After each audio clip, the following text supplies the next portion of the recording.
Shalom, saudara-saudaraku yang terkasih di dalam Tuhan kita Yesus Kristus.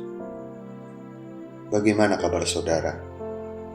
Dimanapun saudara berada, mari kita bersama meluangkan waktu kita sebentar untuk mendengar dan merenungkan firman Tuhan yang tentu akan berguna bagi iman percaya kita kepada Yesus Kristus.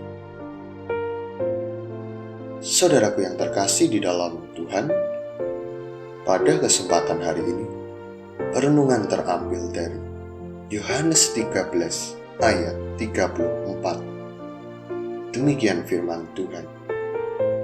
Aku memberikan perintah baru kepada kamu, yaitu supaya kamu saling mengasihi, sama seperti aku telah mengasihi kamu.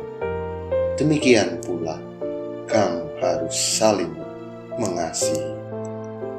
Demikian firman Tuhan. Yang berbahagia ialah mereka yang mau mendengarkan, merenungkan dan melakukannya di dalam kehidupan sehari-hari.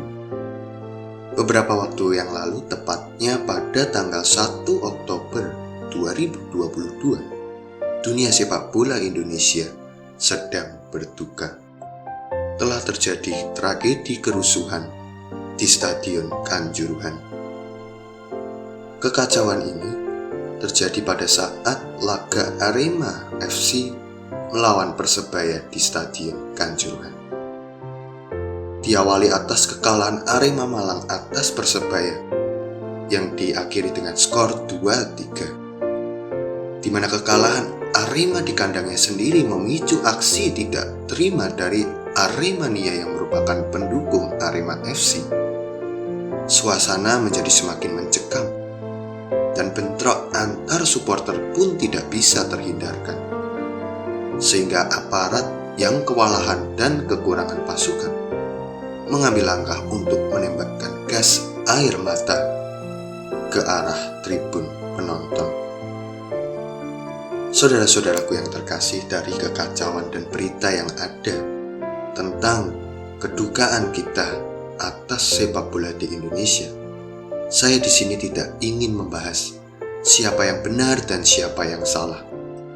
Tetapi yang harus kita ketahui dan perlu kita sadari adalah bahwa di dalam situasi demikian ada gambaran yang cukup memperlihatkan bahwa telah hilangnya rasa kemanusiaan antar sesama manusia. Mengapa demikian? Ya, betul saja, karena ada begitu banyak korban yang berjatuhan, dan itu bukan karena ulah bencana alam, tetapi karena ulah manusianya sendiri. Kita bisa melihat, dan ketika berbicara salah atau benar, pada ujungnya tidak akan ada habisnya. Tetapi yang perlu ditekankan pada kasus ini, kita melihat bagaimana sikap kekristenan memandang sesamanya manusia. Sebenarnya tidak hanya pada kasus sepak bola ini, melainkan sudah ada banyak kasus di dalam kehidupan kita yang sangat jelas menggambarkan bahwa semakin kesini manusia semakin hilang rasa kemanusiaannya. Oleh karena itu, saudara-saudaraku, perlu kita sadari, kita yang sebagai pengikut Kristus, kita telah menerima perintah seperti yang tertulis dari bacaan kita tadi. Dan perintah itu sudah sangat jelas, seperti yang Yesus katakan, yaitu supaya kamu saling mengasihi. Itu sudah sangat jelas diperintahkan oleh Yesus kepada kita yang adalah pengikutnya. Kita sebagai orang yang percaya kepadanya kembali diingatkan bahwa hendaknya kita menjadi berbeda dari dunia, yang artinya adalah kita memiliki kasih yang utuh, tidak melihat siapa mereka, tidak melihat suku apa mereka, tidak melihat dari golongan apa mereka, tidak melihat mendukung siapa mereka, dan lain sebagainya. Tetapi yang ditekankan oleh Yesus ini adalah pribadinya, sesama kita yang adalah manusia. Saudaraku yang terkasih di dalam Tuhan, kasih adalah ciri khas orang Kristen. Oleh karena itu kita harus menyadari bahwa teladan Kristus selalu berbicara tentang kasih. Tetapi Kristus juga tidak hanya mengusulkan kasih itu sebagai hal yang baik dan menyenangkan, melainkan juga menyatakan kasih itu sebagai perintah dan menjadikannya sebagai salah satu hukum dasar bagi kerajaannya. Oleh karena itu saudara-saudaraku yang terkasih, kita yang adalah pengikutnya diajak untuk kembali setia mengelola kasih itu sendiri yang bukan hanya pengajaran, tetapi juga perintah yang disampaikan oleh Kristus sendiri untuk kita. Maka dari itu saudara-saudaraku, perintah tentang saling mengasihi yang disampaikan oleh Kristus kepada kita bukan semata-mata perintah yang main-main, tetapi sebuah perintah yang harus kita jalankan sebagai pengikutnya.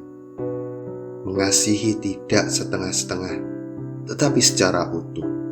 Tidak peduli dia siapa, tidak peduli dia melakukan apa. Ya, terdengarnya ini menjadi sebuah omong kosong. Omong kosong yang dikatakan secara mudah, tetapi pada kenyataannya sulit untuk dilakukan. Saudara-saudaraku yang terkasih, tidak menjadi masalah. Teruslah berproses untuk mengasihi, untuk menggenapi perintah yang disampaikan oleh Kristus bagi kita. Teruslah berlatih untuk mengasihi sesamamu manusia. Jangan kita termakan oleh nafsu kedagingan kita yang mengajak kita untuk membenci, bahkan menyakiti sesama kita. Oleh karena itu saudaraku, di setiap apa yang hendak kita lakukan kepada orang lain, pikirkanlah terlebih dahulu dampak yang akan terjadi. Jangan hendaknya kita menyakiti atau membuat saudara kita menderita, tapi biarlah saudara kita merasakan cinta kasih kita karena kita menjalankan perintah yang berasal darinya. Selamat mengasihi, selamat menghayati, jangan putus asa untuk mengasihi. Kiranya Tuhan Yesus memberkati. Amin.